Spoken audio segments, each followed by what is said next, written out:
بسم اللہ الرحمن الرحیم، السلام علیکم۔ بحریہ ٹاؤن کا کیس تو فوری لگ گیا، لیکن ملک ریاض کو ریلیف فوری نہیں ملا، اگرچہ وکیل ان کے وہ ہیں جو کہ ججز کی تعیناتی میں بھی اہم کردار ادا کرتے ہیں۔ فاروق ایچ نائک صاحب زرداری صاحب کے خاص آدمی ہیں، اور ججز کی تعیناتی کے لیے جو کمیشن بنتا ہے جب بھی مقرر ہوتا ہے، فاروق ایچ نائک صاحب اس میں ہوتے ہیں، حکومتی لوگ بھی اس میں ہوتے ہیں، حکومت کے پاس اس میں میجورٹی بھی ہے۔ اب ملک ریاض صاحب کا تعلق زرداری صاحب سے بھی قریبی ہے، شریف خاندان سے بھی قریبی ہے، کسی سے ڈھکا چھپا نہیں ہے، اگرچہ کچھ سٹیٹمنٹس نون لیگ کی طرف سے آ رہی ہیں ملک ریاض کے خلاف، مگر وہ بھی وہی لوگ اطاعت تارڑ جیسے ہیں، لیکن مین لیڈرشپ کی طرف سے کوئی لفظ نہیں ہے، ایک لفظ بھی نہیں ہے۔ اسی طرح زرداری صاحب کی تو پوری پارٹی کی طرف سے، پیپلز پارٹی کی طرف سے ایک لفظ بھی نہیں ہے، بلکہ ان کے تو وکیل پیش ہو رہے ہیں ان کے لیے۔ اب جناب کچھ ریمارکس ضرور ایسے آئے ہیں، ایک تو کیس کا فوری لگ جانا، پھر ریمارکس ایسے آنا کہ جیسے ملک ریاض صاحب کے لیے کوئی گنجائش بنتی ہے کہ ان کی جو پراپرٹیز نیلام ہو رہی ہیں وہ کس طرح سے رک سکتی ہیں۔ اب بحریہ ٹاؤن کے رہائشی لاکھوں لوگ وہ اتنے پریشان ہیں کہ کیا بنے گا ان کا، ان کی پراپرٹیز کا، ان کے گھروں کا، کیا وہ سارے قبضے میں لے لیے جائیں گے، کیا وہ بھی نیلام ہو جائیں گے، کیا ہوگا، اتنی پریشانی اور خوف ہے۔ مگر اب تک یہی کہا جا رہا ہے کہ نہیں، ان کے لیے ایسا کچھ نہیں ہے، جو رہائشی ہیں ان کے خلاف کوئی قدم نہیں اٹھایا جا رہا۔ لیکن اگر ملک ریاض نے پورے آپریشن ہی بند کر دیے اپنے، تو پھر کیا ہو گیا؟ کیا گورنمنٹ پھر ٹیک اوور کرے گی؟ وہاں کا کیا ہوگا؟ سارے نظام کا، بجلی کا، پانی کا، گیس کا، صفائی کا، سیکیورٹی کا، دیگر سارا پارکس کا، بہت ایک لمبا چوڑا ان کا نظام ہے، مساجد کا، تو وہ سب کیا حکومت ٹیک اوور کرے گی یا ان کو ایسے ہی بے یارہ مددگار چھوڑ دے گی؟ پرسان حال کوئی نہیں ہوگا۔ تو ایک شدید ذہنی اذیت میں لوگ مبتلا ہیں، یعنی دہائیاں ہو گئی ہیں بحریہ ٹاؤن کی کنسٹرکشن بننا، تو اس وقت یہ سب لوگ سو رہے ہوتے تھے، نون لیگ پیپلز پارٹی کا دور ہوتا تھا، جب یہ سب کچھ ہوا تو تب سب اچھا تھا۔ تو جب لوگ اپنی ساری زندگی کی جمع پونجی لگا بیٹھتے ہیں، اس کے بعد جناب یہاں پر بڑوں کی، ہاتھیوں کی لڑائیاں شروع ہو جاتی ہیں، اور اس میں پس عوام جاتے ہیں، کیونکہ ملک ریاض صاحب تو ارب کھرب پتی ہو گئے اس سارے کام میں۔ اب آپس کی لڑائیاں اوپر چل گئی ہیں اور نیچے لوگ روزانہ پریشان، اور کیا بنے گا کسی کا۔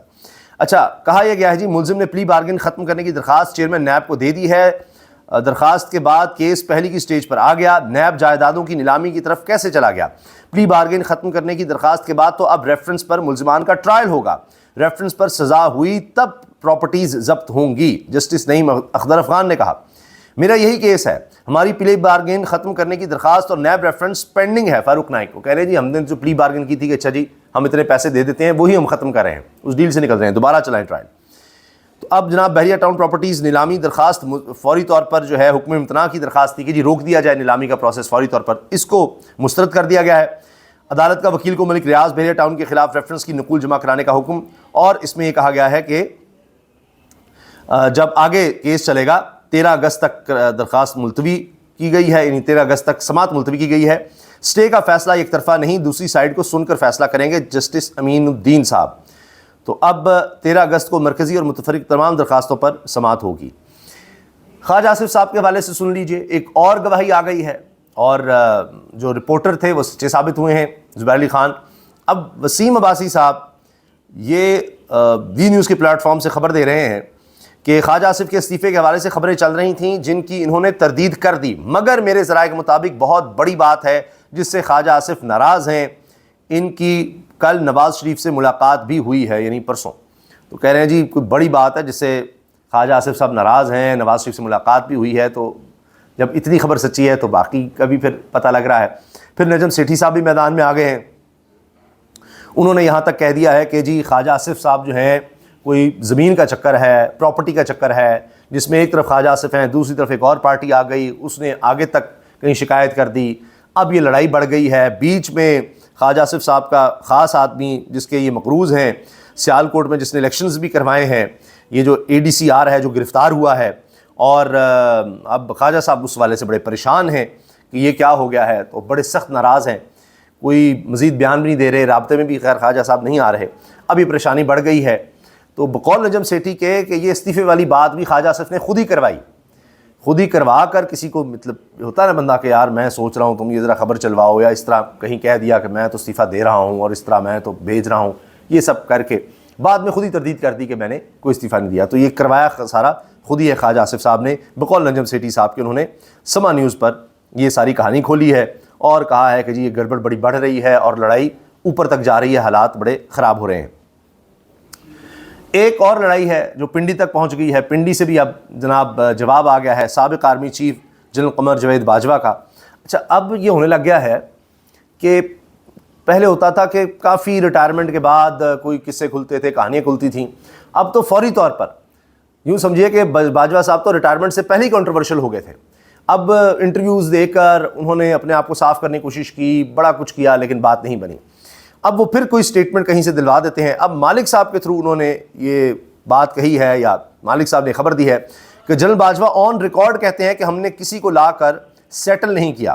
مجھے پارلیمان بلائے, میں پارلیمانی کمیٹی کے سامنے بیان دوں گا کہ مجھے بتائیں کہاں ہیں وہ لوگ جو سیٹل کیے ہیں. ہم نے فیصلہ ہوا تھا سیٹلمنٹ کا, لیکن آیا کوئی نہیں تھا. لیں جی, اب ہوتا یہ ہے کہ پہلے وہی جنرل باجوہ جو نون لیگ کو, موجودہ سیٹ اپ کو بہت پیارے لگتے تھے, بہت اچھے تھے, تحریک انصاف یا عمران خان کو ان پر کہتے ہیں جنہوں نے رجیم چینج کروایا, سب کچھ کروایا, تو اب یہ لوگ بھی باجوہ صاحب کے خلاف ہو گئے اور کہا جی انہوں نے, فیض حمید نے مل کر اور تحریک انصاف عمران خان نے مل کر جو دہشت گرد تھے ان کے ساتھ ڈیل کی, ان کو واپس آنے دیا, ان کو بسایا, یہ کیا وہ کیا, وہ ایک لمبی کہانی. اب باجوہ صاحب کہتے ہیں جی میں نے تو یہ کیا ہی نہیں ہے, فیصلہ ضرور ہوا تھا لیکن وہ واپس کوئی نہیں آئے تھے, اس پر عمل درآمد نہیں ہوا, یا یہ کہہ لیں. اب کیا اس دور میں عمران خان یہ فیصلہ کر سکتے تھے خود سے؟ سب کو پتہ ہے. تو بہت سی باتیں ہیں. اب فیض حمید صاحب کا چل رہا ہے ابھی کیس, کہا یہ جاتا ہے کہ اب فیصلہ آئے گا, اب آئے گا, تو ابھی تک تو چل رہا ہے. بلکہ کچھ لوگ کہتے ہیں جی ابھی کہیں کیس رکا ہوا ہے کورٹ مارشل کا, مگر ان کو سزا بڑی سخت ہوگی جب بھی ہوئی, اور کسی وقت بھی ہو سکتی ہے. جو بھی ہوگا انشاءاللہ اس بارے میں بھی آپ کو بتائیں گے. تو اب یہ فیض حمید ہو, جنرل باجوہ ہوں, یہ سب اکٹھے تھے اس وقت, ورنہ ایک دوسرے کے خلاف کچھ تو کہتے یا فیض حمید کے خلاف کوئی ایکشن لیا جاتا, کچھ نہیں ہوا. تو اب یہ جب پرانے قصے کھلتے ہیں تو ایک دوسرے پر پھر بات ڈال دی جاتی ہے. طارق فضل چودھری نے حکومت کی طرف سے پی ٹی آئی کو مذاکرات کی دعوت دے دی ہے. پھر کہتے ہیں جی 5 اگست کو کچھ نہیں ہوا. 5 اگست کا نتیجہ تو آ رہا ہے نا, ابھی مسلسل آ رہا ہے, کیونکہ ابھی 14 اگست کو پھر احتجاج کی کال دے دی گئی ہے. وفاقی وزیر فارم 47 کے اسلام آباد سے, کیونکہ یہ تو گواہیاں اتنی زیادہ ہیں کہ اسلام آباد کی ایک سیٹ بھی نہیں نون لیگ جیتی, اور تینوں اس کو پھر جولی میں ڈال کر دی گئی فارم 47 کے ذریعے. تو انہیں میں وفاقی وزیر ڈاکٹر طارق فضل چودھری ہیں, جن سے پوچھا گیا فارم 45 آپ کے پاس ہیں, تو پھر ادھر ادھر کی بات کر دیتے تھے. اب انہوں نے حکومت کی طرف سے تحریک انصاف کو مذاکرات کی دعوت دے دی ہے. طارق فضل چودھری نے یقین دہانی کروائی کہ اگر تحریک انصاف امن و امان کو خراب نہ کرنے کا وعدہ کرے تو وہ تحریک انصاف کے سیاسی لوگوں کی بانی تحریک انصاف سے ملاقات کروائیں گے, یہ بڑا احسان کریں گے. ٹھیک ہے, پھر گورنمنٹ سارا کچھ کروا رہی ہے نا, ملاقاتیں نہیں ہونے دے رہی, قانون کے مطابق ملاقاتیں ہو سکتی ہیں, نہیں ہونے دے رہی. وہ جو درجنوں سینکڑوں نواز شریف کے ساتھ ملاقاتیں ہوتی تھیں, اب آپ دیکھ لیجیے عمران خان کا کیا حال ہے کہ جی ہم سیاسی ملاقاتیں کروا دیں گے. تو اس لیے بڑا مشکل ہو جاتا ہے پیغام باہر دینا, اور کہتے ہیں جی عمران خان نے یہ کر دیا, وہ کر دیا, اس کی جماعت نے کر دیا. بھائی ان کی آپس میں بات ہی نہیں ہو پا رہی سیاسی لوگوں کی. اچھا, تحریک انصاف کے ڈاکٹر نثار جٹ کا کہنا تھا کہ پہلے بھی مذاکرات میں ہم نے مطالبہ کیا تھا کہ ہماری بانی تحریک انصاف تک رسائی کروا دیں, مگر نہیں کروائی گئی. نثار جٹ نے مطالبہ کیا کہ بانی تحریک انصاف تک سیاسی لوگوں کی رسائی کروائیں. اچھا, اب یہ میں نے نوٹ کیا کہ عمران خان کا نام پھر چھپنا بند ہو گیا. یہ جیو نیوز پر یہ خبر لگی ہوئی ہے, لیکن عمران خان کا نام نہیں ہے. اسی طرح ایکسپریس پر بانی بانی بانی بانی وہ اتنی دفعہ لکھا ہوتا ہے. اچھا, اس کے علاوہ جی پنجاب حکومت دسمبر میں بلدیاتی الیکشن کروانا چاہ رہی ہے. نیا نظام متعارف کروایا جائے گا, یعنی ایسا نظام لے کر آئیں جہاں ہمارے لیے کچھ ہو, عوام کے لیے کچھ نہیں.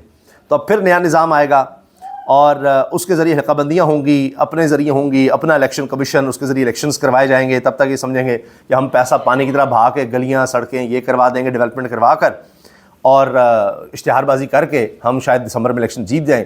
یہ تو دیکھتے ہیں الیکشن ہوں گے یا نہیں ہوں گے, اور پھر تحریک انصاف اس میں پارٹیسپیٹ کرتی ہے, لوگوں کا کیا موڈ ہوتا ہے. مجھے لگتا ہے دسمبر تک لوگ ویسے ہی اس حکومت سے اور زیادہ اکتا چکے ہوں گے. ان کو مجبوراً الیکشن کروانے بھی پڑیں تو الیکشن کمیشن اپنا بھی زور لگا لے تو تب بھی ان کو مار پھر بھی پڑنی ہے. اور اگر 2 نمبر الیکشنز کروا بھی لیے تو آخر کب تک لوگوں سے بھاگیں گے؟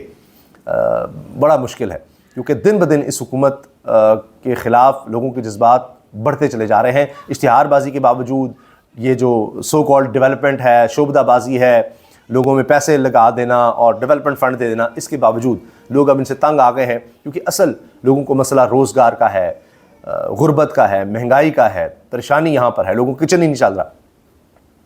تو وہ آنے والے دنوں میں بھی وہ ٹھیک ہوتا نظر نہیں آ رہا. مسلسل 3 سال گروتھ 1.2% ایوریج رہے, یہ تو جب سے پاکستان بنا 78 سال ہو گئے آج تک یہ نہیں ہوا. یعنی اتنی بڑی معاشی کارکردگی کبھی پاکستان کی نہیں رہی. تو اصل قصہ تو وہ ہے, جو مرضی کر لیں ان کی ہار ہونی ہی ہونی ہے. اللہ حافظ.